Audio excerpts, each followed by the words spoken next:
Cops wanna kill me cause I'm black. Ops wanna drill me cause I'm black. Can't get no job cause I'm black. She wanna fuck me cause I'm black. Her dad don't like me cause I'm black. But she Hispanic, so she black. Ain't got no time for none of that. Bitch, I'm a Jew, so I'm black.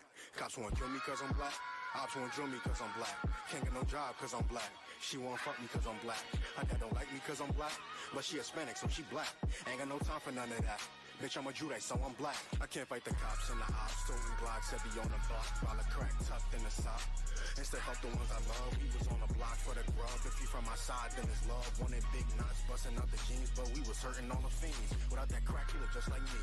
Dirty nigga from the concrete, but the white man dealt his hand. So we eating out the trash can. People ride by, don't extend a hand, cause to them, this an average black man. So for him, that's why I gotta make it. I ain't talking rap. Before the slave ships, I'm one of a kind. Y'all can't take it. I can never leave my spot vacant, cause I'm black. I see crowns and I take it, cause I'm black. I never been in no spaceship, but I know a UFO when I see it. I know that it's gonna come when I need it. I put faith in God more than Bible reading, cause I don't play that shit. Address them when you see him. Cops wanna kill me cause I'm black. Ops wanna drill me cause I'm black. Can't get no job cause I'm black. She wanna fuck me cause I'm black. My dad don't like me cause I'm black. But she Hispanic, so she black. Ain't got no time for none of that. Bitch, I'm a Jew, so I'm black. Cops wanna kill me cause I'm black. Ops wanna drill me cause I'm black. Can't get no job cause I'm black. She wanna fuck me cause I'm black. My dad don't like me cause I'm black. But she Hispanic, so she black. Ain't got no time for none of that. Bitch, I'm a Jew, so I'm black. Learn to flip pennies cause I'm black. Know about semis cause I'm black. Yeah, in the hood we was strapped 10 toes down, we wear sacks. Substitute Israelite with black. And you gotta guess where I'm at. I be with the priest chilling hard, right on Malcolm X Boulevard. To you niggas, to me we stars. Everything about my life is hard, but I'll never fold, play my cards. You want beef? What's the cause? Watch your mouth, I hit hard. Back up for you need gauze. Everything you say mad pause. Every move I make is within them laws. And I've been the boss cause it's beneficial. Ask the enemy, I've been official. If not for weed, I've been the official. Homie, I understand why you smoke. Been depressed since slave boats. But the Bible is the cheat code. Far as blunts don't need those. Brotherhood is life's cheat code. Cops wanna kill me cause I'm black. Ops wanna drill me cause I'm black. Can't get no job cause I'm black. She wanna fuck me cause I'm black. Her dad don't like me cause I'm black. But she Hispanic, so she black. Ain't got no time for none of that. Bitch, I'm a Jew, so I'm black. Cops wanna kill me cause I'm black. Ops wanna drill me cause I'm black.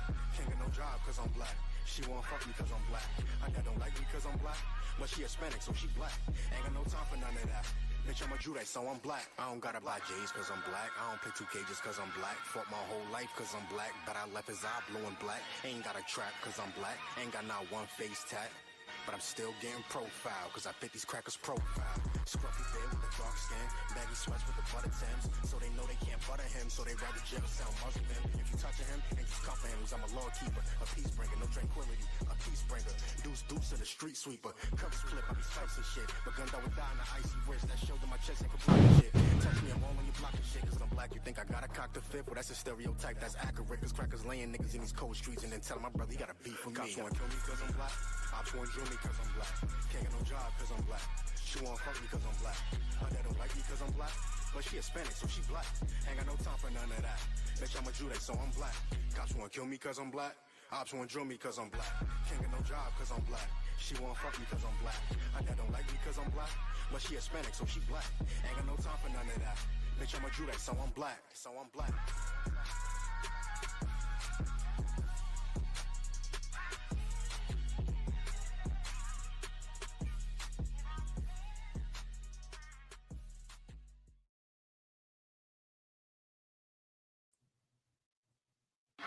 Let's see. All right, let's clap it up. Clap it up. Hey, Shalom Israel, this is Priest and Officer Walker Bar. And we're gonna get it in, man. Christmas, that time is the most wonderful time of the year. Christmas is upon us, right? We're gonna get into that among other stories. I got some other stories I want to go into. Nicki Minaj. Abad, if you could give me a story on Nicki Minaj, I should have asked you to. With Nicki Minaj, she said some disparaging comments that black people did not like. She went to the Turning Point USA convention. I think they have a convention for the youth every year. And she sat down with Charlie Kirk's wife and said some things against black people, right? Black people did not want to hear that. And then we'll talk about, this is some videos I brought out on Black Authentic Truth. We'll talk about the fact that there is no confederacy with black people or Pan-Africanism with black people with other dark-skinned races simply because you're black, okay? The Lord gave us a heritage. He gave us an identity, and we should stick to it. All right. Looking a little smoky. It's a little smoky in here, huh? So like it, but it's good. It's good. It's cool. Is the smoke bother you, brother? All right, no sweat. Frankincense and myrrh ain't never bothered me. It ain't never bothered me. Hey, Shalom Israel, Jeremiah, Michael, Kalmaz Bav, and Princess Asa. Shalom to y'all. All right. We're gonna get this story and we're gonna get into it. Okay. And we got multiple precepts. We got history. Go what? Like what is it? She said something to the like of that white, it's kind of like white women shouldn't have to worry about black women hating them, hating on them and stuff like that. Something to the effect of that. I mean, it's not a big story, but I just want to point out something about who Nicki Minaj is, and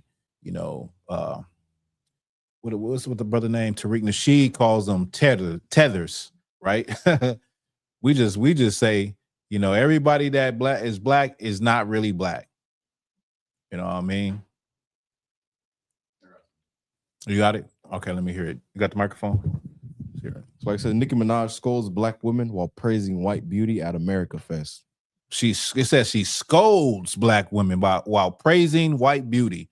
That's crazy. That's diabolical. Go ahead, Oh God. It says Nicki Minaj stepped on the America Fest stage hosted by a right-wing political organization and used that platform to lecture black women about being kinder to white women. Why is she? The question it just mind boggles me. Why you hire a black person? That black people, of course, black women love Nicki Minaj and follow her. You get her to come up there in front of all white people, conservatives, Republicans, people that typically don't like black and brown people, that love Donald Trump, to get on stage and talk down about black people and praise white people. Go ahead, Oh God.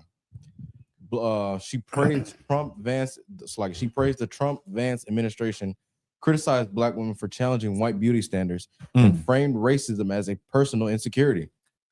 Criticized black women for challenging what? Say that again. I'm sorry. She criticized black women, praised the Trump-Vance administration. And of course, they cut her a big check. Go ahead. Criticized black women for challenging white beauty standards and framed racism as personal insecurity. Whoa.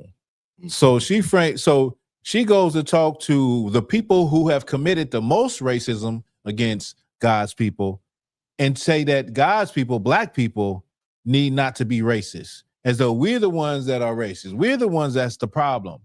Black women, their beauty standards against white women is the problem. Keep going. Does it talk about the backlash? Okay, go ahead. It says reports later confirmed that appearance was paid. White women have long occupied the top. It said that appearance was paid. Yeah, she was paid. Of course, it was paid. Of course, it was paid. I believe they have a video with Nicki Minaj coming out for a Democrat. Was it Kamala Harris? I believe she. It don't matter when it comes to these celebrities; they're whores. So whoever has the biggest check, that's where they're going to go. Go ahead. Oh God. It says white women have long occupied the top rung of beauty hierarchies in a racist culture. Black women and girls live with the pressure to change themselves to survive it. Minaj dismissed that reality. She flattened decades of history and said feel-good message tailored to a mostly white MAGA audience. The moment did not signal unity. It marked as a sellout that cast black women as the problem while protecting the same hierarchy that has always excluded them. And that is what has been a fallout because of the comments that she said. And black women were enraged, and she lost about 30 million followers on Instagram. I think she basically deleted her Instagram because of the backlash. Also, I think keep going. Keep going. It says Minaj claimed black women policed white women's looks. The record shows otherwise. Backlash around recent beauty campaigns focused on eugenic imaginary. It's like, yeah. I'm gonna keep going, or is there anything about a response from the black community, like the reaction, like from the black community, how people took that? It's like, let me see. Let me keep going.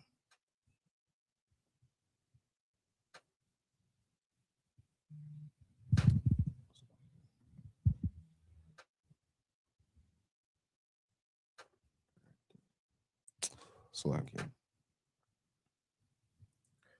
Well, No, I'm not seeing nothing. okay, no sweat. Salakia. I know certain people also like you. Is it? It is coming down. Coming down right there too. Yeah, I'm gonna scoot over a little bit, Okay. so I don't want. If you could line the camera up for me. Okay. Just line the camera.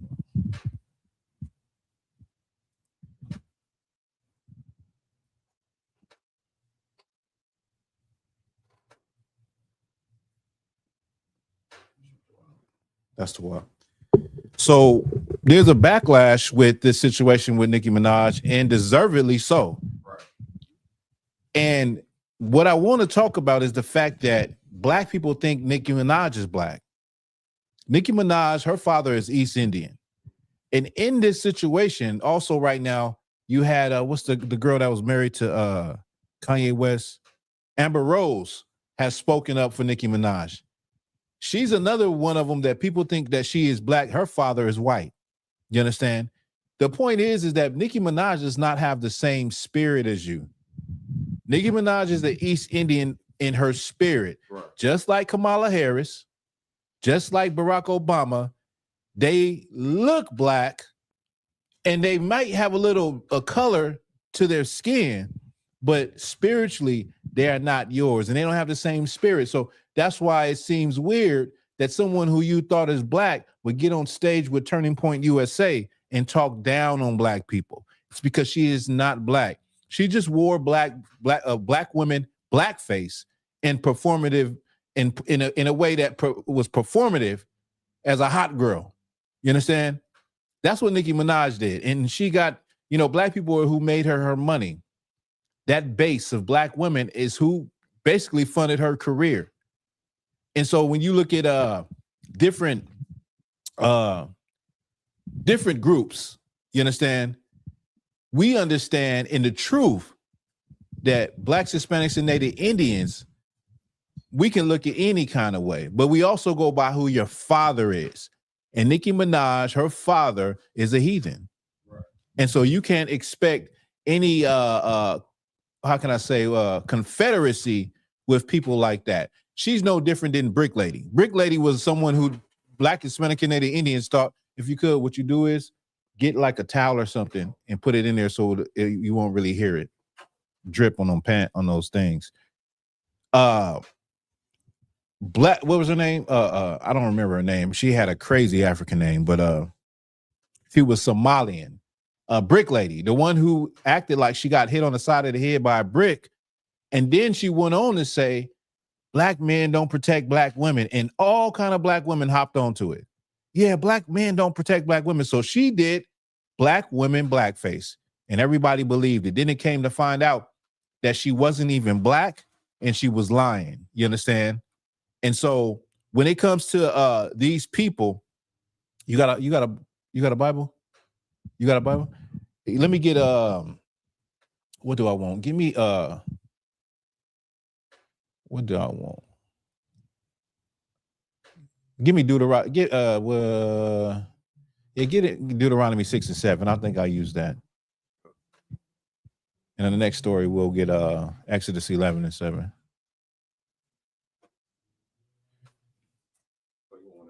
Yeah, Con, if you could. You got it? All right, let me hear it. You call it out. Deuteronomy 6 and 7. Mm-hmm. And thou shalt teach them diligently unto thy children. I'm sorry, 7 and 6. That's my bad.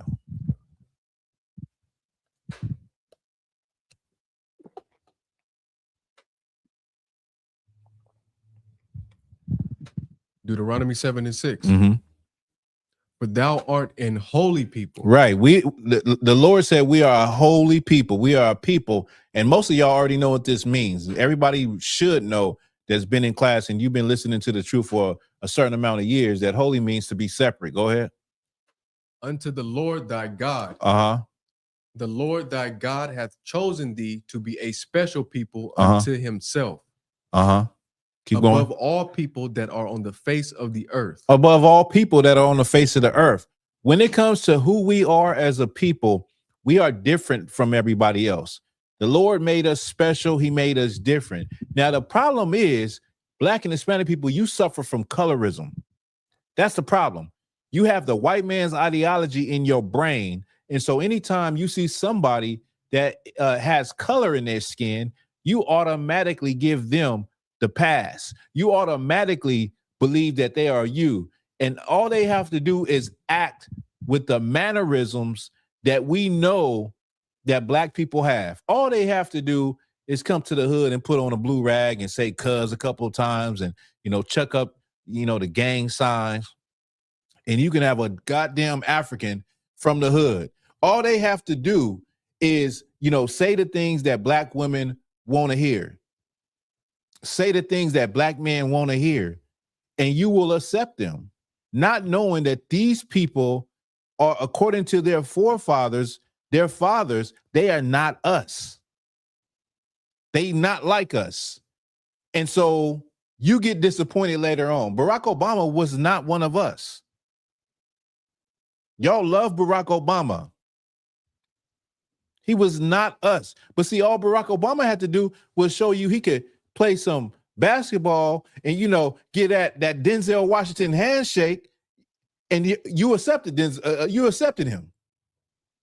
All Kamala Harris had to do was say, I went to Harvard. I went to a Black HBCU. I'm sorry, not Harvard, Howard University. I made collard greens in my grandma's tub. I don't know who the hell puts collard greens in a tub, but that's all they have to do is act a little Black. And the fact that they got a little color in their skin, you would immediately give them a pass and think they're you. Just like Nicki Minaj. Nicki Minaj is an East Indian. That's her bloodline. What they call them, coolies? I think they have a word for them. What you call it?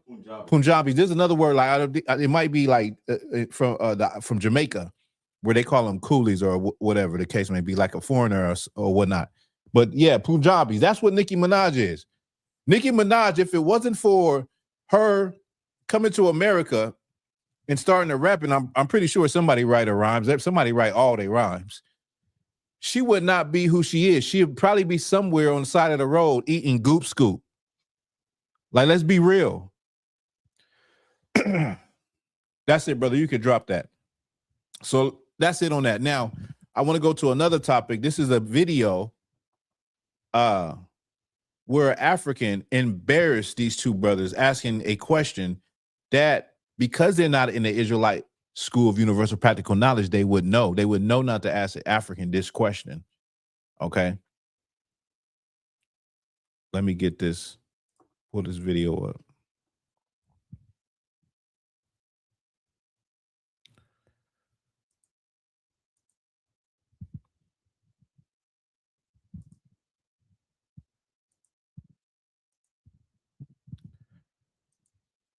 Y'all won't be able to see it.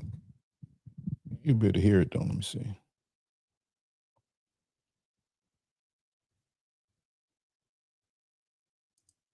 Across the African diaspora. Africa, right? Across Of the the diaspora, diaspora. meaning Oh, African Americans, black people. Caribbeans. Oh, hell no. Never. What is unity? Describe the unity. Show me a picture of what you mean by unity. First, you have to have something to trade for that unity you are asking for. We don't have. So what is the unity? Unity based on what? Why do we need to have something to trade for you? Then what are you going to unite with? Because we're Just bring black your problem and we're on top of my black problem? everywhere. Show me a continent where people are united only on Kumbaya. So you have two brothers on the podcast talking to an African, asking him about unity. Like, how can we unify? The African is saying, hell no, it ain't no unity. What we gonna unify on? Kumbaya?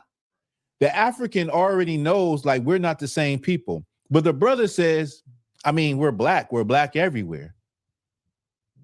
That's not a basis for unity. You have to know what your identity is. The Israelites were black. The Egyptians were black. The Assyrians was black. The Libyans was black. The Canaanites was black. The Amorites were black. The Philistines were black. They were all different. You know what I'm saying? And even now, black people in America are black. African tribe, different ethnicities are black. The Falasha are black. Ethiopians are black. Eritreans are black. Sudanese are black. Sinhalese are black. Congolese are black. That doesn't mean we're all the same people. Right. You understand? That so we go with the mind state that, oh, because we're all black, we should do this Pan-African thing where we all come together under the umbrella of being black. The Africans said, hell nah. How we gonna unify under Kumbaya? That doesn't work that way.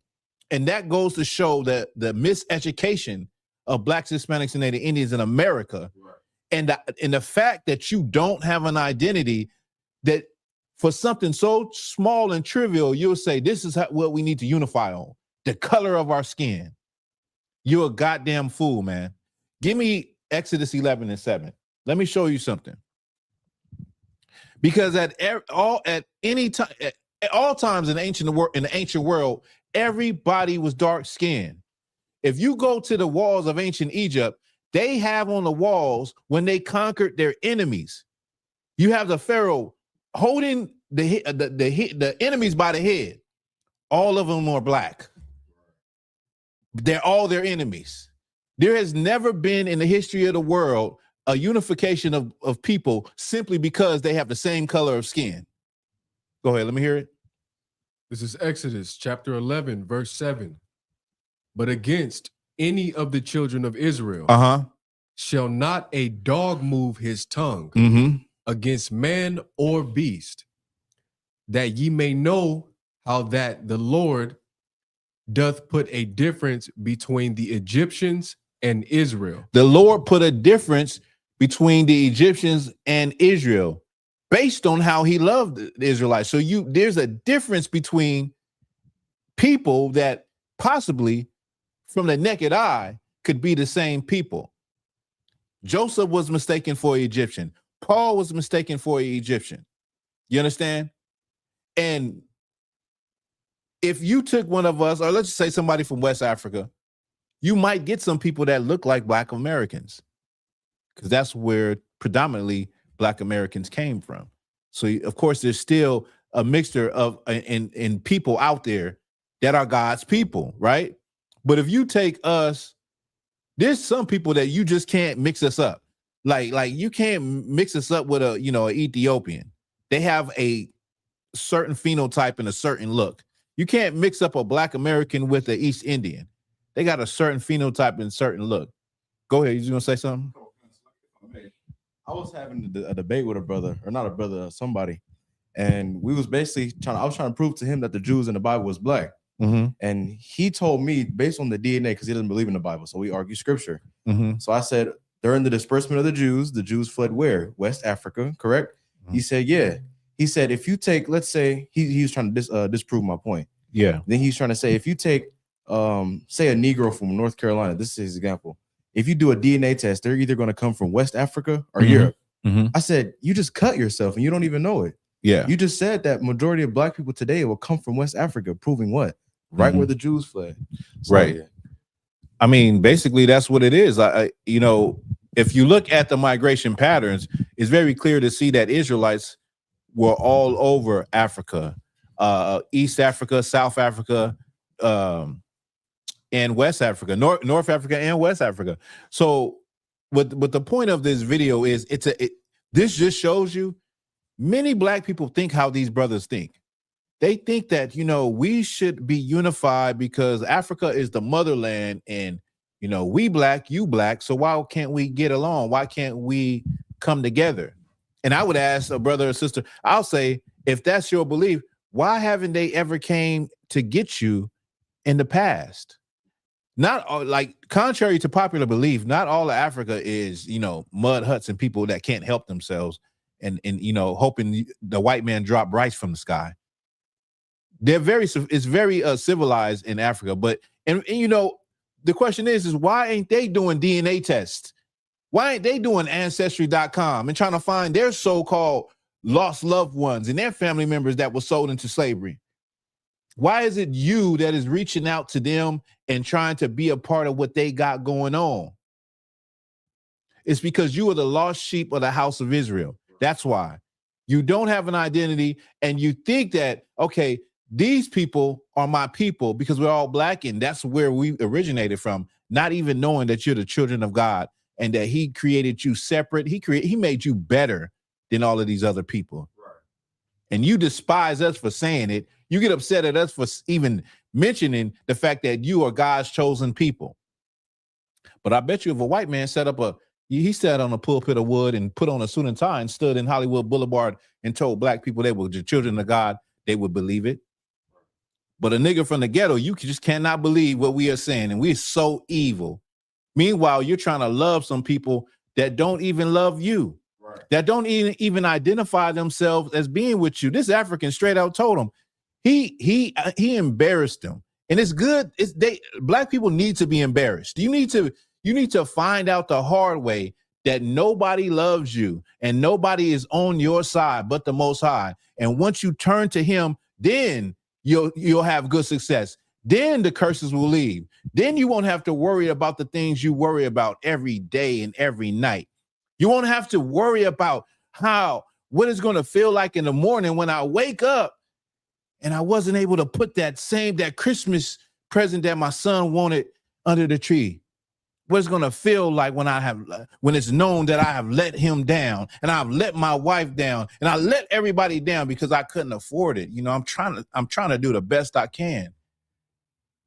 But I'm trying to keep up with the Joneses and keep these holidays. You wake up and come up out of that darkness and turn and face the east and find out your heritage. Then you'll realize like all of this stuff you've been doing your whole life made no sense any damn way. And all of the people that were telling you this and that, they didn't know anything. The pastors, your grandma, your grandfather, they didn't know God. They didn't have the answers.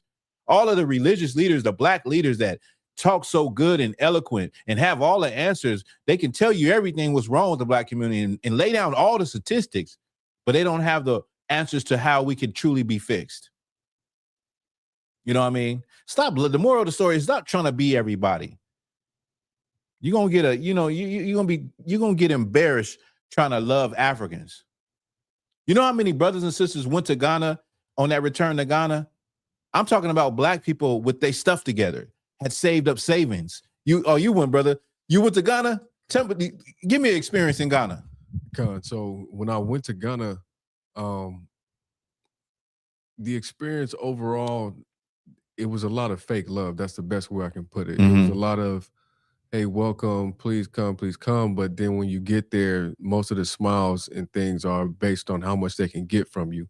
And that's why a lot of our people who went there ended up going and then losing a lot of money investing into land where there would be like this, how can I say, the tribes of those land would come back to get the land that they quote unquote sold to them. And now they end up with nothing. Our people, that's crazy. Stripped of what they had thought they gained at that time. Mm-hmm. Yeah, me personally, in my experience, it was just a lot of fake smiles and just fake love as far as them caring about you there. And a lot of them, I won't say most of them, but a good portion of them know who we are. Mm-hmm. You'll hear them referring to us as well, at least myself in my own experience, referring to me as Widda, and sometimes just flat out saying Judah. Mm-hmm. Because they know who we are and they look at us more like a lick. Right. Yeah. And it's funny you say that. And thank you for that, your experience in Ghana. I follow about 3 different people. One of the sisters, she's actually still living in Ghana. She's living in Ghana, and one of them had came back. But what you're saying is what they say. They say like it's fake love. You can see the moment you get out there, everybody is trying to get money out of you and charge you double. What do they call it? CDs? What's the money called? Yeah, CDs. Yeah. Everybody's trying to get double, get the money out of you. The one sister said there's been about 2 or 3 accounts of sisters being unalived by African men that they were with. And the men and the justice system is so messed up, the dude just get off and then they take the house. Go ahead. If I may, a lot of the laws that you see that they'll put up, like their constitutions and things of that nature, they actually come from white people when they were there, and they're not really, their cultural law is much more higher to them than their actual judicial law, if you will. It's just the Wait, say that again. The cultural law is more. It's more. They focus more on that than the actual judicial. Okay. They hold it higher than the actual judicial law, if you will. Okay. The judicial law that they got from the white people is basically, it's just fluff. It's just like it's like gift wrap on a Christmas present that's cold inside. Like they don't really follow that. So when you see those laws that they say that they claim to follow, they're not following those. When you get there, a lot of those instances that happen are because they just don't follow the laws that are written there. They follow their culture's laws. I've seen some of the craziest stuff, like men running down the street with blood dripping down their back just because some people are trying to kill them, and people just watch and just, act like nothing happened. Right. Good night. Good night. Hey, let's clap it up for the brother. I mean, if you didn't know you're not African, you don't learn the hard way. Right. Don't learn the hard way and thinking you're going back to the motherland and things are going to, now that you're back, you're going to be treated and loved as a brother. That is not the reality for many people that go back to Africa. About if you could, I need you to fix this. Salakia, because still dripping? Yeah, it's still dripping. Not this, but I'm gonna scoot over a little bit, and I want you to I want you to Salakia, class. We're just having some technical difficulties. But we're gonna get into.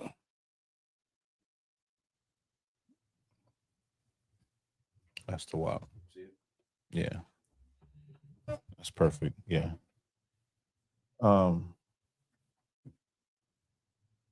Yeah, I'll just leave it alone for now. So now let's get Christmas. Let's get Christmas, all right? Get these precepts. You could give me Ecclesiastes 7 and 17.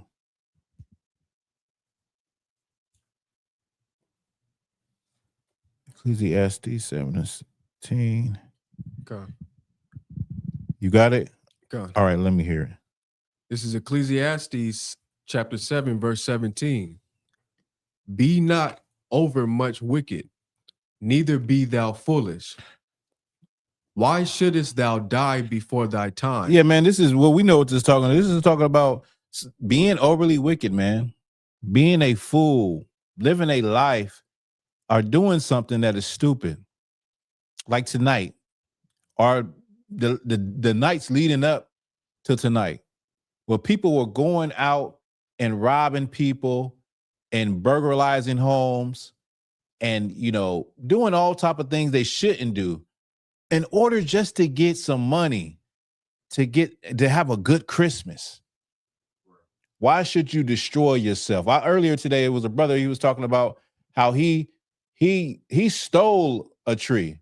He stole a Yule log in order so that he didn't have no money in order for his family to have a good Christmas.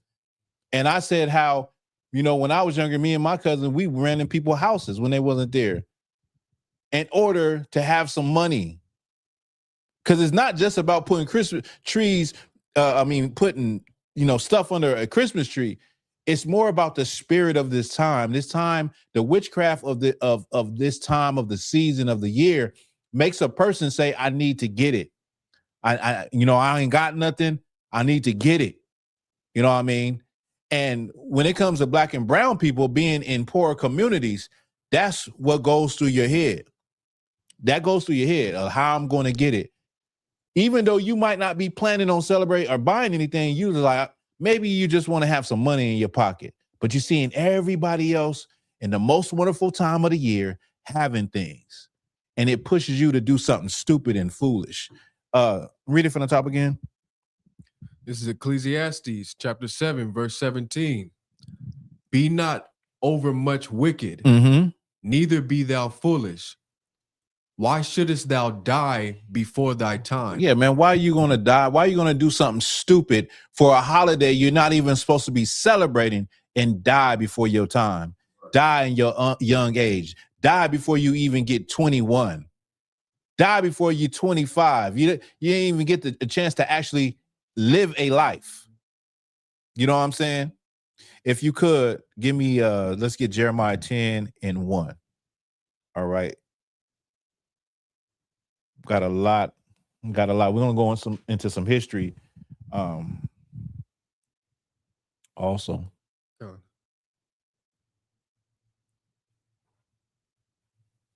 on, sir. Oh, you got it? Come on. Let me hear it. Jeremiah chapter 10, verse 1. This is a bedrock scripture for Christmas. Go ahead. Hear ye the word which the Lord speaketh unto you, O house of Israel. Thus saith the Lord, learn not the way of the heathen. Learn not the way of the heathen. Listen, we don't even have to go any further than this. Let's just be real. I don't have to go any further and break down this at all. Learn not the way of the heathen, meaning learn not the way of the Gentiles. Learn not the way of these other nations round about you. This is something that has been a thing that Israelites have struggled with since the beginning, since God gave them the promised land, was wanting to do what other people were doing, wanting to, join in what other people was doing. When it comes to a Christmas tree being put into your house, in that practice, that is not a custom of God's people. That is a custom of the heathen, of people who are not God's people. Christmas tree comes from Pope Boniface, right? Pope Boniface was a story. Pope Boniface, he was him and some men seen somebody about to get burnt and sacrificed, and I believe it was a tree at the base of a tree. It's a story. If you could give me the story of Pope Boniface, with that idea of taking a tree and putting it in, it. I'm trying to remember it off my memory. I'm trying to jog my memory, but this practice of putting a tree in your house is not a practice of the people of God. So this applies to anybody. Okay, so we Israelites. As us being Israelites, we know that we're Israelites and we know everybody else ain't Israelites. But let's just say that you're a Christian. Even if you're a Christian, this is not a custom of the people in the Bible. So no matter how you want to cut it, we could just stop right there and say, you know what? That's not just Christmas. That's Halloween, Valentine's Day. There's no Mother's Day in the Bible. The Israelites didn't celebrate. Israelites didn't celebrate birthdays. These are the ways of the heathens. Go ahead, let me hear it. It says the story of the Christmas tree begins in England, where the very young Winfrid decided to enter a Benedict monastery over the objection of his parents. So Pope Boniface, his name was Winfrid before he, go ahead. Winfrid grew in holiness and piety, but yearned to leave the monastery and bring the light of Christ to the pagan Germans. Just as the monks had brought the faith of England to a century earlier. Winfrid heard reports that Pope Gregory II had sent missionaries to Bavaria in 716. If you could, if you could just skip down to the part where, I don't know if it was a man or a woman, but they were about to be sacrificed. And he intervened. That's like a longer story. Yeah, just take your time. But the point is this comes from something that God's people didn't even know. Like when the scriptures talk about you're going to serve other gods that neither your fathers known. This is one of those things. This is like that. This is a practice that our forefathers in ancient times, they wouldn't know what the hell this is if they was here today. They'd be like, what are you doing? Jingle bells, and you putting silver and gold on the tree, and you put a star on top of the tree. What is the meaning of this? You found something? Yeah, no sweat. While you getting that, where we got Jeremiah? Go, sir. Second verse. Let's hear that. From the top. Just start. You can start at verse 2 or wherever you left off at. Come on. This is Jeremiah chapter 10, verse 2. Mm-hmm. Thus saith Yahweh, learn not the way of the heathen, and be not dismayed at the signs of heaven. And be not dismayed at the signs of heaven. This is another heathen custom. People looking at the sky, looking at the moon, the stars, and making those gods and being dismayed and wowed at them. Go ahead, Abba. Oh, you got it? Okay. Let me hear it. It's a short version. It's Saint Boniface was a Christian missionary who cut down a pagan sacred oak in Germany to show that pagan gods had no power. Okay. Afterward, he pointed a small evergreen fir tree and he planted, or what did he do? He pointed to a small evergreen fir tree and thought that it symbolized eternal life through Christ. Over my good. Oh, so he thought. Yeah, come on. He thought. Oh, he looked at a fir tree and pointed and said, "That tree right there, that's a tree for Jesus." That sound like a Christian. Right. That sounds exactly how a Christian sounds today.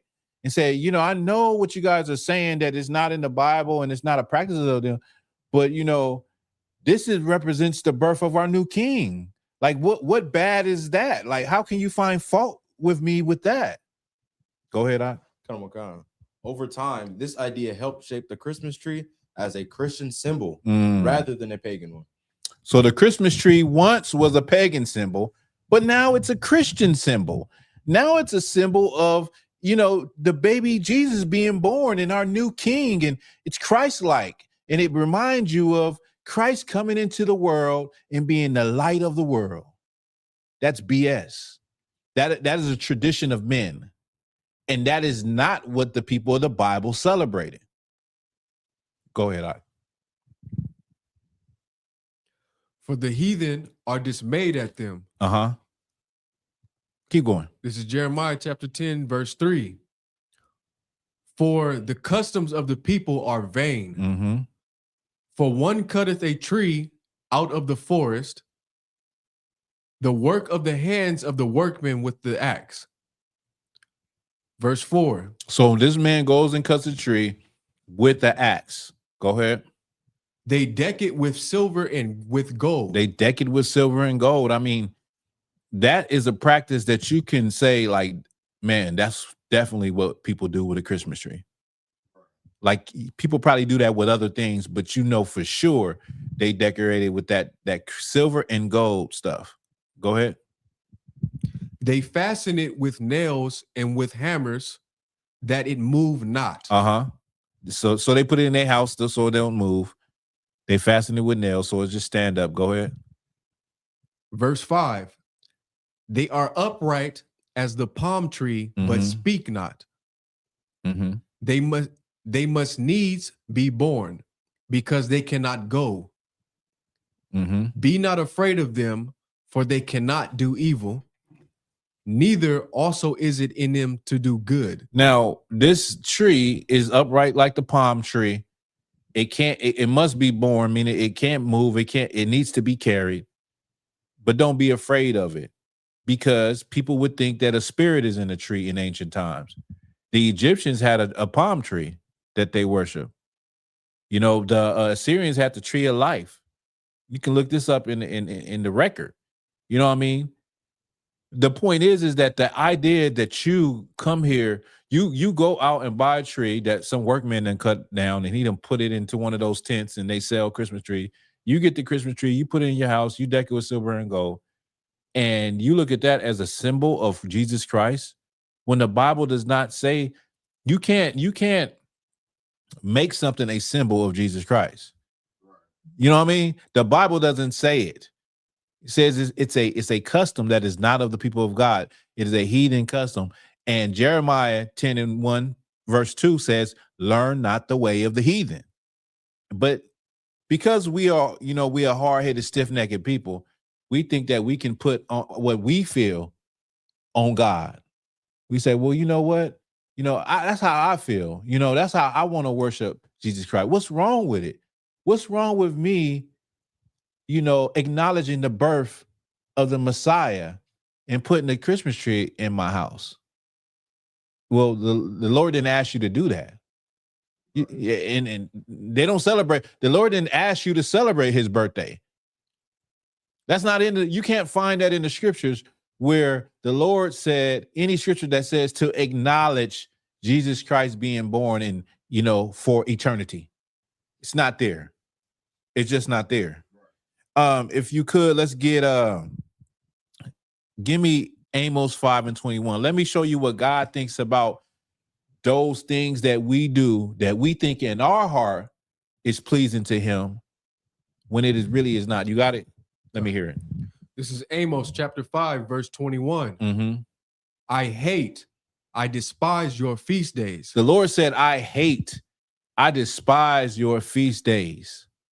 I despise those things that you do when you are sinning against me every day, when you are not keeping the law of God, when you are not keeping the covenant that I gave to Abraham, Isaac, and Jacob, but you got the nerve to party. And, you know, you got grandma to make that honey ham. Grandma make that honey ham. You know what I'm saying? You got those, you got them chitlins. You know what I'm saying? Them greens. You know what I'm saying? Everybody in the house is getting high. All your cousins, everybody's sitting around waiting for you to roll a blunt like this. Everybody sitting on the couch like, everybody like, what cousin at? What cousin at? Go ahead, If I may, just to touch on the thing about birthdays. The only birthday, the word birthday is only mentioned 3 times in the Bible. Mm-hmm. Twice was on King Herod's birthday when they unalived John the Baptist, Mm-hmm. and once was Pharaoh. Yeah. But not one of them talks about the birth of Christ. Yeah. At all. Yeah. Yeah. And it's not, it wasn't a significant thing where there was this big celebration. I mean, you had the Magi, you know, and everybody acknowledged Christ, but bad things happen on birthdays in the Bible. You know what I'm saying? The butler, or was it the baker? One of them got hung by the Pharaoh on the Pharaoh's birthday. And then John the Baptist got beheaded on Herod's daughter's birthday? It was his birthday, on his birthday. So your only examples of birthdays in the Bible, terrible things happen. Terrible things happen on those days. Death. You know what I mean? That's why it's so sad when brothers and sisters think that when you get together for these holidays and you get together for birthdays that you think you're doing something that the Lord looks down on and he's so well pleased with it. But then you hear about the horrible things that happen. You hear about, I just read about, a murder-suicide that happened like just yesterday. Like people are so depressed. This is the time when it's the highest rate of suicides during the Christmas season. Then you hear about people, getting unalive. I guarantee you tomorrow, as a priest and prophet of the Lord, you're going to hear about more death. People whose lives were taken tonight. People who off their whole family tonight. You know what I mean? Because there is a demon that's running around. There's a death angel that is going to be out tonight. There's a death angel that will be out tomorrow. You understand? Let me hear some more of that. And I will not smell in your solemn assemblies. I don't want to smell them chitlins. I don't want to smell that honey ham. I don't want to smell that, I don't know, the pickled pig feet. I don't want to smell. I can't imagine what people be cooking down south. Because I know down south that I know they do a possum. They be doing some snake. They be doing some alligator, some frog. They be doing all kind of unclean meats. You know what I mean? But the Lord don't care about that. The Lord don't care about your grandma's spread. And grandma talk, everybody bow your head. Oh, and y'all sit around the table and pray. Like the Lord don't give a damn about that. He's not in that. Right. And meanwhile, you think he's there. You could drop that out. Give me let's get what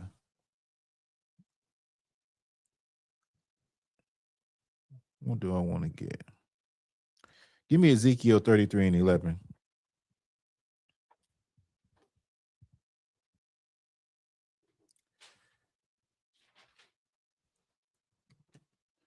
So, Laka, we had I forgot that I had these slides. I could have pulled them up while we were speaking. I'll just put it up while you read. Come. This is Ezekiel chapter 33, verse 11. Say unto them, as I live, saith Yahweh, I have no pleasure in the death of the wicked, But that the wicked turn from his way and live. Turn ye from your evil ways. Right. For why will ye die, O house of Israel? Why? So the Lord don't take any pleasure in anything happening to his people. But because of our stiff-neckedness and the fact that we see things different and we want to do what we want to do, and we go about making our own righteousness and we celebrate these holidays, things like that happen to us. But the Lord don't take pleasure in things happening to you.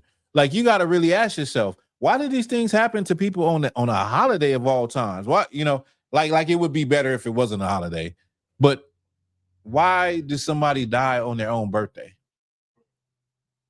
Why did somebody die on Christmas or the day before Christmas, or take their life, or just these things that should not happen? It's because we are hard-headed people, man, and we don't like truth. And we decide that we rather will seek our own truth, and we would rather have our own pleasure more than serve the Lord in righteousness. That's why. That's why bad things happen at times that you say are supposed to be good times. Everybody will say, yeah, this is supposed to be a good time. But evil things are happening. Evil things are happening to God's people. Someone's going to get shot. Someone's going to get ran over. Someone's going to have a heart attack. Someone is not going to wake up tomorrow morning when the sun comes up. Read that from the top again, Ak. This is Ezekiel chapter 33, verse 11. Could you give me some of this right here? Say unto them, as I live, saith Yahweh, I have no pleasure in the death of the wicked. The Lord is a man of war. That's why you should not play with the Lord. The Lord will put you to death. But the Lord is also has great mercy too. Right here, he says he don't take pleasure in the death. I'm sorry, read that again. In the death of the wicked. Say unto them, as I live, saith Yahweh, I have no pleasure in the death of the wicked. Listen, in the death of the wicked, meaning you probably deserved it. You're wicked. You probably deserved it, right? But even if you deserved it by your own actions and your own stubbornness or your own stupidity, because sometimes people will go out in the world and do stupid things like the scripture we read earlier, foolish things. Like tonight, somebody's going to take a risk.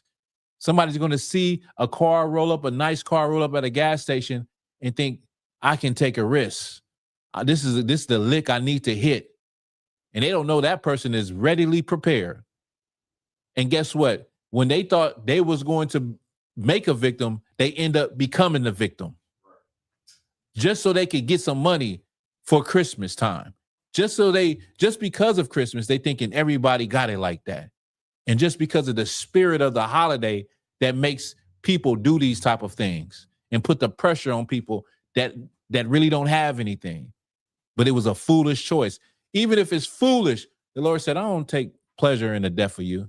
Even if it's wicked, the Lord said, I don't take pleasure in it. Go ahead.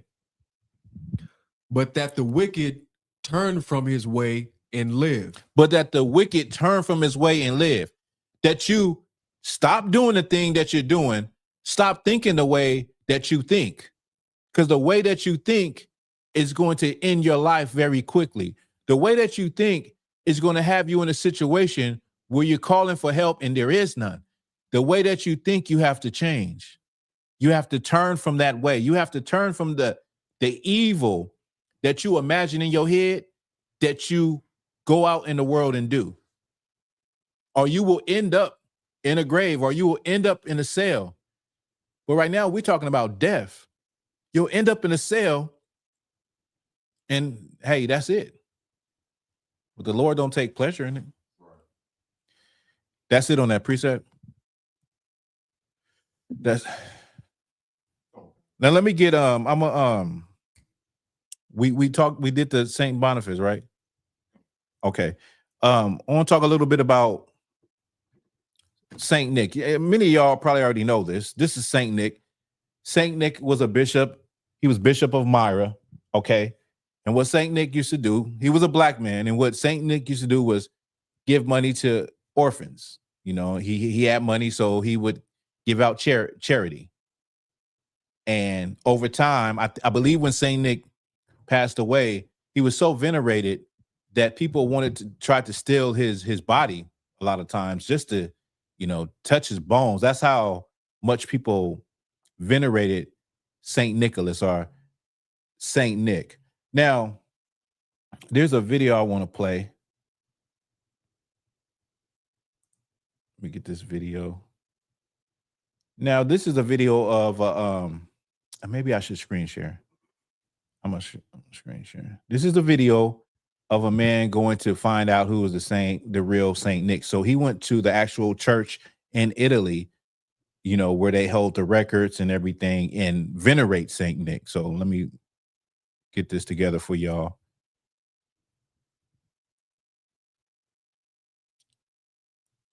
Let's see.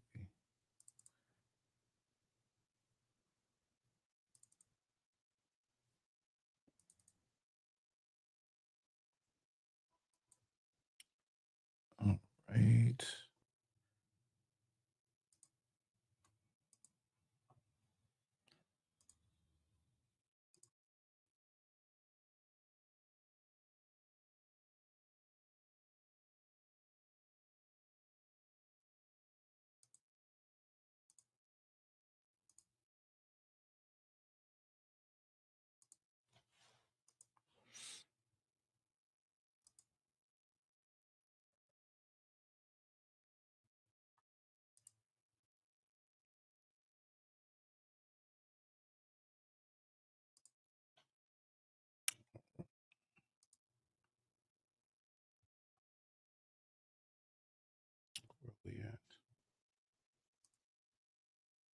So okay, this is where I'm at.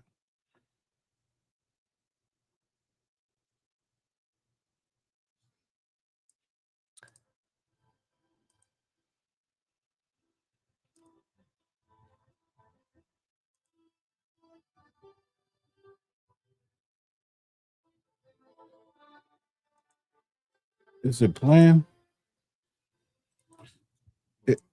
If you can look, is it? Oh yeah, it looks like it's playing.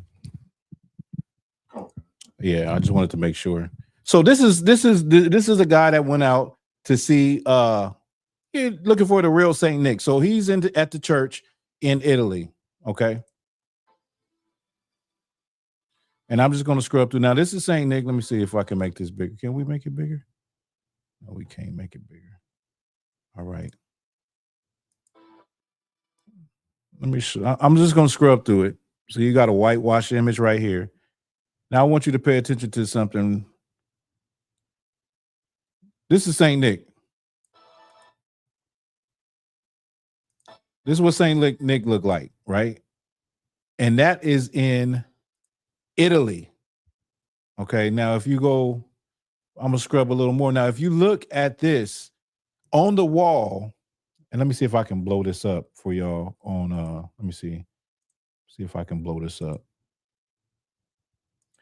Look at the wall to the right, you see an image of Christ. You can't even see him because he's so dark-skinned. You understand? But this is a man going out to go look for Saint Nick. I thought this was a good video to bring out just some history of Saint Nick. And let me just go back to that image where there is like a life-size image of Saint Nick. That's Saint Nick, okay? Bishop of Myra. He was a black man. Now, the beauty of bringing this out, it's not about us saying Saint Nick was a black man or nothing like that. This just shows you that the world that you live in is full of lies. Right. That's what it shows you. You live in a simulation where white people have made themselves great. Like, this is not for us to say. I'm not showing you Saint Nick was a black man to say, oh, that's us. That's not why I'm showing you this to show you the lies that you are indoctrinated into, just like the Christmas tree being about Christ and Saint Nick. Santa Claus comes from Saint Nick. If they wanted to be a little truthful, they could at least make Santa Claus black, but they even turned him white, even though he came from a black man. You understand? So yeah. That was that. So if you could, let's get some more precepts. I got some more precepts. Let's get where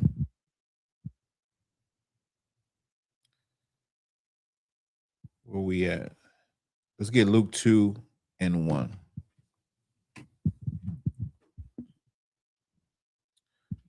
Okay. Let me know when you got it. Okay. All right, let me hear it. This is Luke chapter 2, verse 1. And it came to pass in those days that there went out a decree from Caesar Augustus that all the world should be taxed. And so all the world, meaning all of the provinces of Rome. Like, this is not the whole world. This, you know what, this is a good precept for the whole world. Like, it's not doesn't mean the whole world. Read that from the top again. And it came to pass in those days that there went out a decree from Caesar Augustus that all the world should be taxed. Everyone will be taxed under the Roman rulership. Go ahead. And this taxing was first made with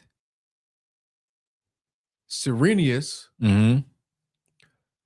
was governor of Syria. And all went to be taxed, every one into his own city. And Joseph also went up from Galilee out of the city of Nazareth into Judea unto the city of David, which is called Bethlehem, because he was of the house and lineage of David. He was what? Because he was out of the house and lineage of David. This is another cut for your immaculate conception.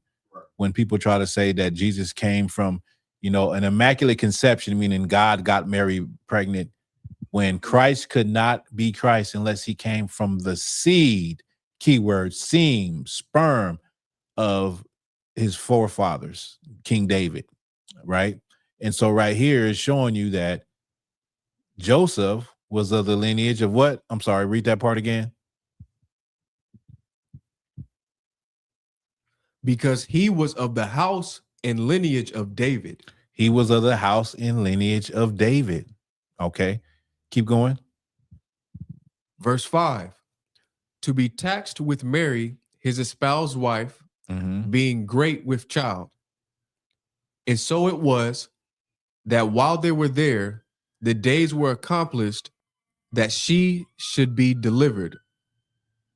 And she brought forth her firstborn son and wrapped him in swaddling clothes and laid him in a manger because there was no room for them in the inn.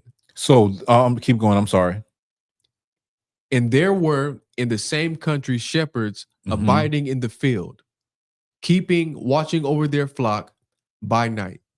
So now we have a view of the birth of Christ. We have a view of what was going on during the birth of Christ. And what was going on was it was a taxation by Rome of everyone. And so Joseph and Mary went to go be taxed, you know what I mean? And at this time, Christ was born. He was born, and at the time that Christ was born, the shepherds were in the fields tending their flocks. Now, there is a much speculation and people go back and forth about this. But when you talk about the shepherds being in the field, naturally people will say the shepherds would not be in the field in the dead of winter, right? Meaning December 25th. When you think, or when you say, I'm going to venerate Jesus Christ. Also, the taxation, the Roman taxation, it's a much disputed, but it can be anywhere from April to the fall. The taxation, still not in the middle or the dead of winter, December 25th, where people say it is the birth of Christ. Okay, so that is a cut also. So we could drop that. Let's get excuse me. Let's get Ecclesiastes 8 and 11. I'm sorry, Ecclesiastes 8 and 11. You know, the problem with our people is that we feel as though you know, we're doing a service with God. We're doing the right thing. And this has happened in the past with God's people. Well, they thought they were doing the right thing, and then judgment came. Who got it? You got it? You got it? Go, you read it. Let me hear it. The book of Ecclesiastes, chapter 8, verse 11. Because sentence against an evil work is not executed speedily, therefore the heart of the sons of men is fully set in them to do evil. So typically people think that, you know, usually when you do something, you get something happens to you right away. But that's not always the case when it comes to the Most High. And for so long, our leaders have been leading us in the wrong direction that we don't even have true leadership anymore. And we celebrate all type of things that are against God. And it's why the Lord ain't even with us most times. Right. We think the Lord is with us because we're a spiritual people. But in our ignorance, we don't know that the Lord is not with us.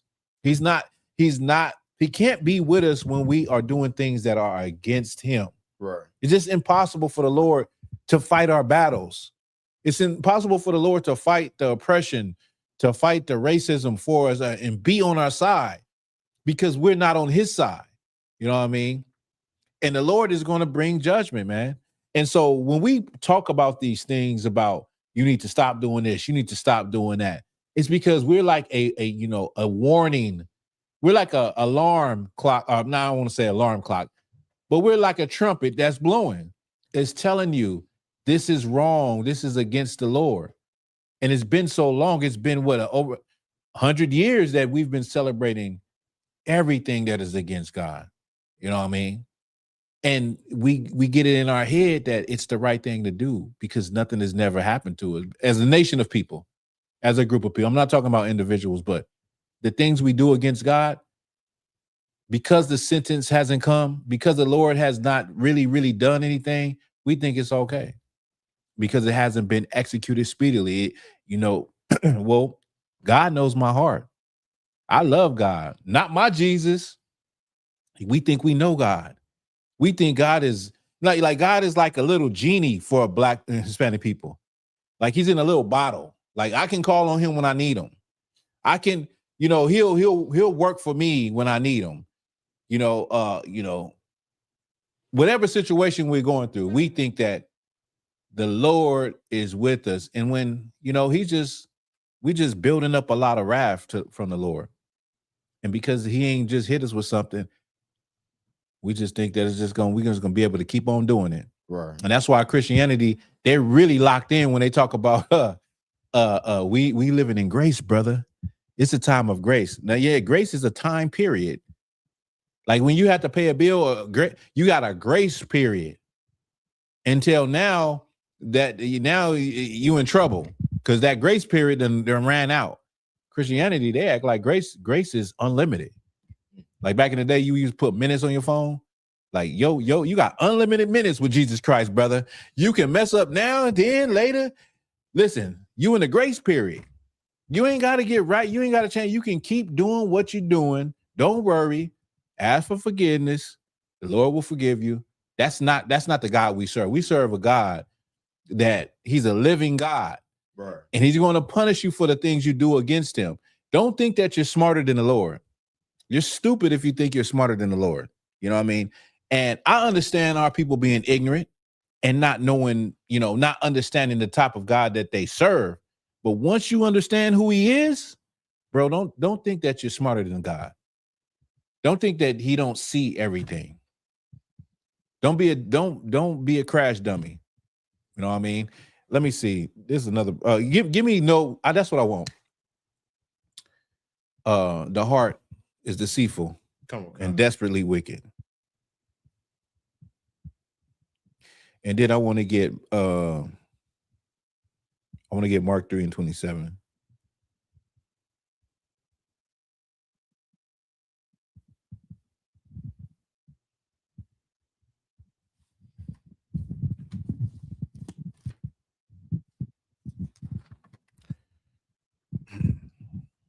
The book of Jeremiah, chapter 17, verse 9. The heart is deceitful above all things and desperately wicked. Who can know it? So y'all always talking about the Lord knows your heart, and that you feel as though you're doing what God would want you to do and you're doing it right, when that's not according to the Bible. Anybody could say, I love God, and God knows my heart. He know that he know that I would do anything for him and to build the kingdom of heaven and all that crap. You're just a person with a wicked heart. And if you're not keeping the commandments and doing what God say to do it and how to do it, I can't believe you when you say you love the Lord, or I can't believe you when you say he knows my heart. Every Christian says that. The Bible says that the heart is deceitful. The heart is its lust and its desire is to do what it wants to do for that flesh. Right. Like I said, y'all make God, y'all talk that talk, but you make God like he's a genie or he's like a slot machine. Like you can come and ask him for something, or you can, say, well, I'm gonna do this, and God knows me. He got me. God always got me. Plead the blood of Jesus. And the Lord don't even operate in that way. And that is the sickness of the religion of Christianity that made God something that's like your personal toy to use at your whim when you want to use it. Right. You can switch up and say whatever you want to say, and everybody got to say, okay, the Lord is with her. When we can see the fruit, we can see how you act. We can see the people in the Christian inside your church. We can see how they treat each other. We can see the things and the evil things that happen in the Christian church. We can see the molestation. We can see pastors sleeping with men's wives. This has been going on for forever. And it then came from the white man's Catholicism, out of that branch, out of that Christianity. And we already know what they got going on over there. Right. So you're not fooling anybody by trying to act holy and act like, you're a person of God. Go ahead, Abad. Come on, Consul. It's crazy that, that you say that, because a lot of black people be like, well, I don't read that Bible. The white man weaponized that Bible. But in reality, it's majority black people who's weaponizing the Bible. Yeah. Who's trying to use it to their advantage. Like somebody to try and convince you that they changed and be like, oh, I found Jesus now. Yeah. I'm a completely different person. When in reality, it's really us weaponizing it. Right. Not the white man. That's true. That's definitely true. I mean, we the worst. What is the scripture? I mean, the Pharisees, the Sadducees, and the Pharisees, and then the scripture that talk about, the pastors, Jeremiah 23:1. Like this has been going on for a very long time, where God's own people have taken advantage of his people, of the sheep, have taken advantage, and they just see, I can get rich, right? I can get money, I can take advantage, I can be this man that's put on a pedestal. They don't really care about what God wants. It's okay, because the Lord has raised up real men of God in the ISUPK, right, that do care about what the Lord wants, that do care about what the Lord has said and laid down by the prophets that have came years, thousands of years before, that do keep the Sabbaths, the high holy days, and the Passover, like Jesus Christ did. Right. You know what I mean? If you could drop that. Let's get Bind the Strong Man. Mark 3:27. Mark 3:27. You got it? You know what? If you're a black or brown person and you consider yourself an Israelite, let this be the last Christmas that you celebrate. And what I mean by that is, maybe you're hearing this truth for the first time. And maybe, you're thinking in your mind, like, you're wrestling within yourself, like, damn, what these brothers say sound very right. But, my mom, my wife, my kids. And, you know, I grew up in this church. So many people are going to be disappointed in me and be wondering what's going on with me. You should choose God over man. You should take away all of the fear out of it and trust your mind and search these things out. Don't take our word for it, but search these things out. And maybe by next Christmas, you'll be keeping the commandments. And I'll say next Christmas, Lord willing, because shit, the way things are going, who knows if the earth is still going to be here? We don't know. The way Donald Trump is doing what he's doing, confiscating tankers and, you know, this and that, we don't know if World War III is going to break out before that. But start to get on the road to get right. You know what I mean? Go ahead, Aunt. This is Mark chapter 3, verse 27. Mm-hmm. No man can enter into a strong man's house and spoil his goods, except he will first bind the strong man, and then he will spoil his house. Now, this is talking about binding the strong man. Like, you can't go into no man's house and take anything out of his house when his family is in that house. He's going to protect that house. He's going to die. He's going to fight and die over his family in that house. He'll be damned if you're going to come into his house. You're not going to, you come in the black neighborhood, you knock on the door as a Jehovah Witness, you're not getting in that house. You're going to be met at the front door. What do you want? I don't want to hear it, man. Take this damn awake. Take this pamphlet. Anybody, a salesman, anybody, come to that door, that father is there as a hedge of protection. But what has happened to black and brown people, specifically us, is the first thing what the oppressor did was bind the strong man, meaning attack the man, take the man down, take the Native American man down. Many times you look at those old images of Native Indian people, it's only elderly and women. They got rid of the men, they killed the men, or they neutralized the men, meaning they put them among their ranks. Those Native Indian warriors became scouts to fight other Native Indian tribes to help the white man conquer them. That's what you call today modern day ICE agents. You know what I'm saying? That's what you call modern day police officers and people that will fight for their oppressor. Same thing, that's what the Buffalo Soldiers were. The Buffalo Soldiers get a lot of love. Black men in uniform fighting, but Buffalo Soldiers were helping the white man hunt down their brothers, the North American Indians. Right. They were ICE agents. You know what I'm saying? But you bind to bind a strong man, then you can take advantage of his woman. Then you can take advantage of his children. Then you can, now that you done made the man of no significance and made him weak, now you can beguile Eve. You can beguile the woman like the snake that you really are and tell her you don't need a man. Women's liberation. Your children can be LGBTQ. It's still love. You can beguile a man's house because he's not the hedge of protection like that anymore. And so that's what is happening to us. So now it's not so much as being bound physically because the physical work has already been done. Now it's mentally. The mental work, the mental battle. I'm sorry. Now the battle is mental. Okay. And the battle now is, do I celebrate Christmas or do I not celebrate Christmas? Should I eat pork or should I not eat pork? Should I be keeping the high holy days or should I be, keeping holidays?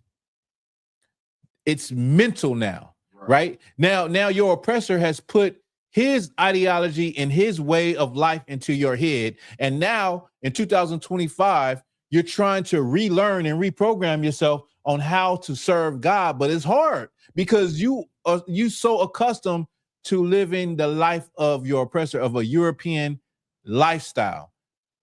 And so now it's not just physically, your mind is bound. You know what I mean? And so that's what we are trying to crack through. We're trying to crack through your nugget and let you see the truth again. Let you breathe again. You know what I'm saying? This is fresh water for a people that is thirsty, hearing the truth, hearing that Jesus Christ is a black man, hearing that Christmas is a fake holiday, hearing that all of these holidays are fake holidays, hearing that you are the chosen people of God and the Lord loved you. When you've thought your whole existence was about being black and being a slave and being lower class and dealing with microaggressions in the workplace with white people and just, taking the high road as a black Christian and just living my life. You thought that's what it was about. That's not what it's about. What it's about is you coming to your heritage. This has been written down in scrolls of ancient times that you would rekindle the fire and you would bethink yourself in the lands where you were carried away captive. And that is happening right now in front of your eyes. Right now in front of your eyes. Right now, you on this live, you're looking at black and brown men that have remembered who they are and are trying to live how the Lord designed us to live from the beginning. Okay. If you could, let me see. Everybody good? Let's get Proverbs 11:4. Okay. I'll talk a bit. We'll probably wrap it up early. This will be the last precept. And then I'm going to talk about slavery a little bit, to talk about on the plantation. I think we'll be got about 15 more minutes. This is Proverbs chapter 11, verse 4. Riches profit not in the day of wrath, but righteousness delivereth from death. Riches, that's I'm sorry. Let's see. Proverbs 11:4. Lucky. Let me hear it again. Riches profit not in the day of wrath, but righteousness delivereth from death. That's not what I want. Lucky. We'll break it down.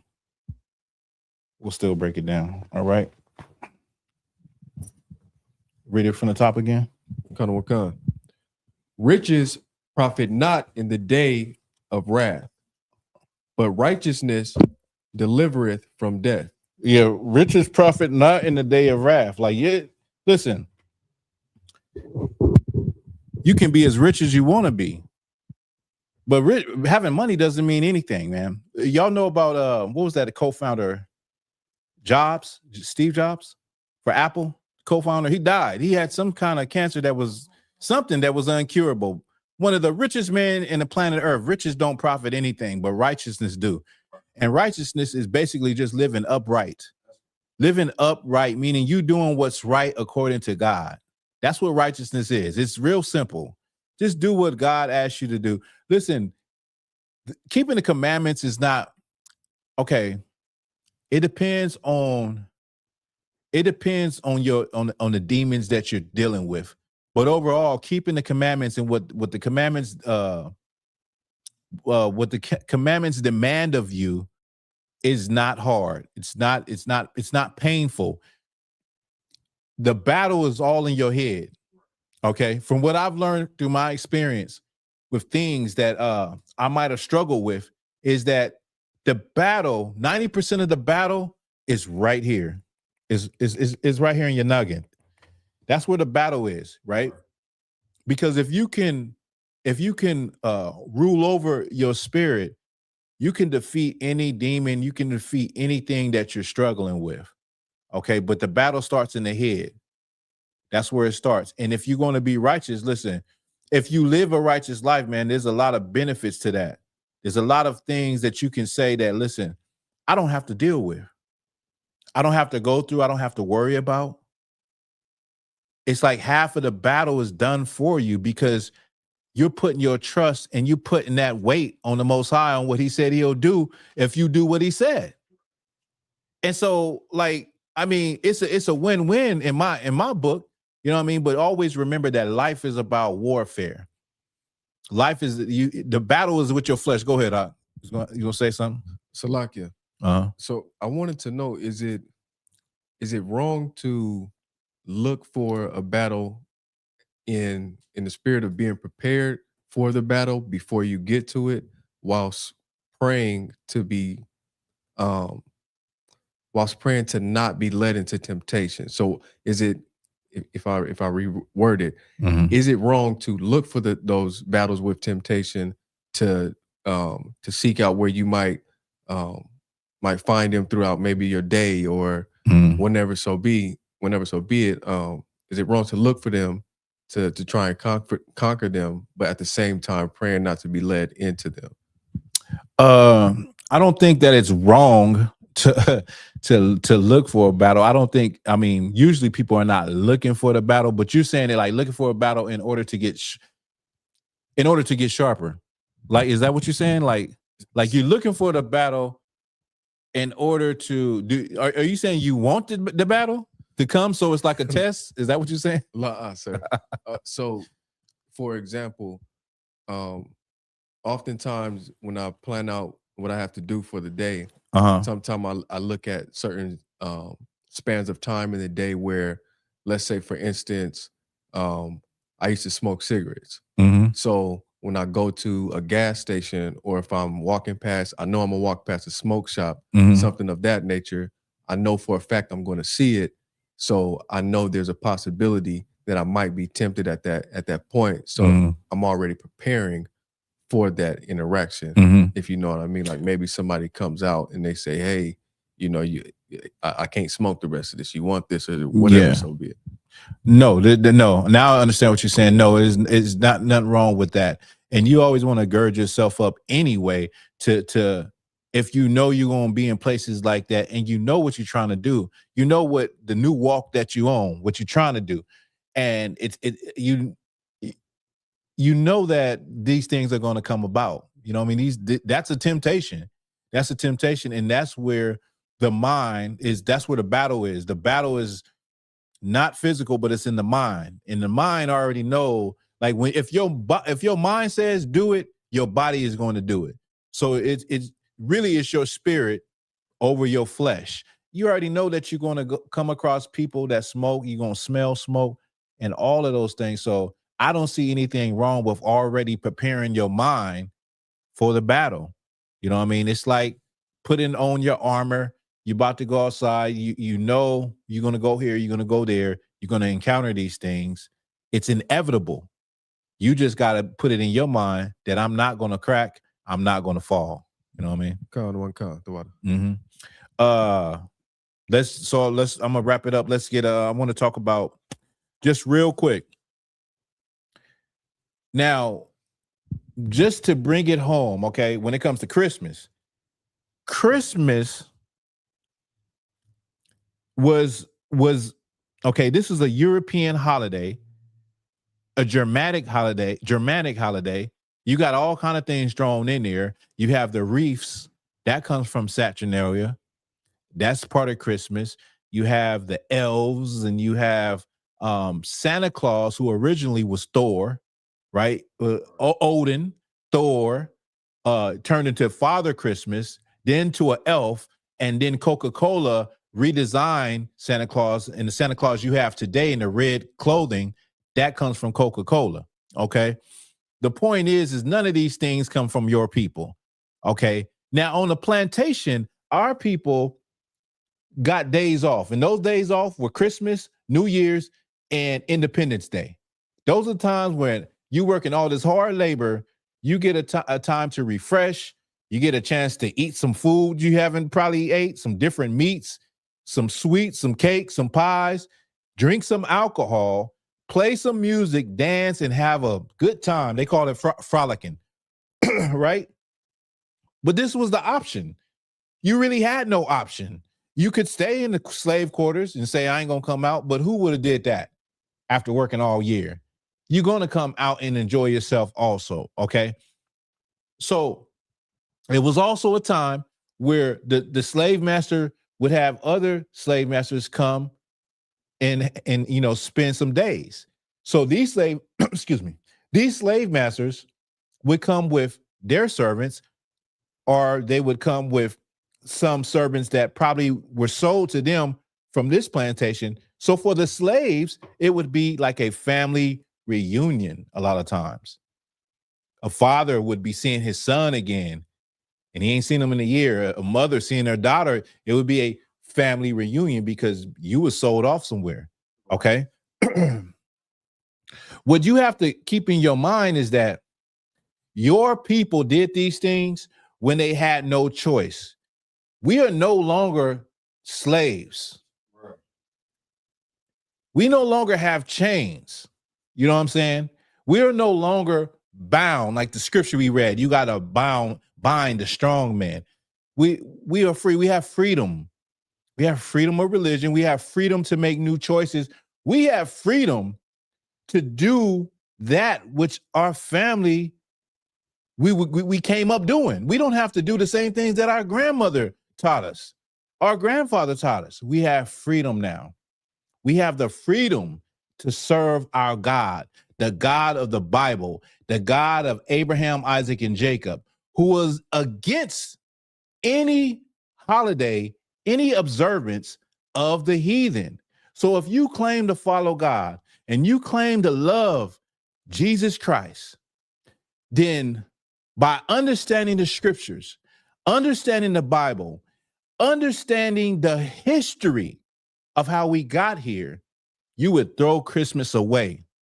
You would put Christmas in the trash and put it in the garbage and turn your back on that holiday and start serving the God of Abraham, Isaac, and Jacob. All right. With that, that's the class. Let's clap it up. All right. Hey, shalom, Israel. Appreciate brothers and sisters for locking in. Jeremiah, Michael, Karl Masbav, Princess Asa, Leonard Jr., Trooper Shakat, Trooper Batak, Sister Baratanawa, Shalat, Sister Kapa, Karl Masbav, Quadash Ya'ala. We'll be back next week. What does Wednesday fall on next week? Is it before? Oh, it's after New Year's? Don't matter.